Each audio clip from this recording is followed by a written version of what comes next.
In the still of the night, Emma wandered into the heart of the forest, drawn by the faint sound of whispers that seemed to echo from the darkness.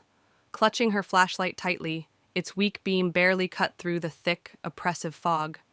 As she ventured deeper, the whispers grew louder, forming words she couldn't understand.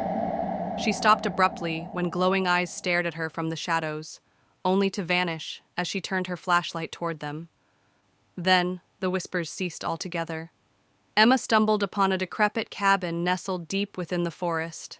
Its broken window emitted a faint, unnatural glow, and the door creaked open as though inviting her inside. Strange symbols were etched into the dirt surrounding the cabin, their shapes unsettlingly familiar, yet alien. Despite every instinct screaming at her to turn back, Emma stepped forward, her breath shallow, her heart hammering against her ribs. The cabin's interior was suffocatingly eerie. A flickering lantern hanging from the ceiling cast erratic, ghostly shadows on decayed furniture and thick cobwebs. A dusty mirror on the wall reflected a shadowy figure standing directly behind Emma, but when she turned, the room was empty. On a table in the center of the room lay a blood-stained journal and a rusty knife. Her fingers trembled as she opened the journal, its pages filled with frantic scrawls. "Don't look back." The floorboards creaked behind her. Emma froze. Her flashlight flickered out as she turned slowly, her pulse quickening. The whispers returned, louder and more guttural, as if the forest itself had come alive. From the darkness, a towering, shadowy, humanoid figure with glowing red eyes emerged.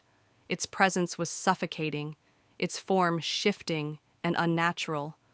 Emma's scream caught in her throat as the dusty mirror reflected countless shadowy figures, their hollow eyes locked onto her. The flickering lantern sputtered out, leaving her in total darkness. When Emma awoke, the pale light of dawn seeped through the broken window of the cabin. The suffocating shadows and whispers were gone, leaving behind an eerie silence. The blood-stained journal lay abandoned on the floor, its pages still open to the warning, "Don't look back."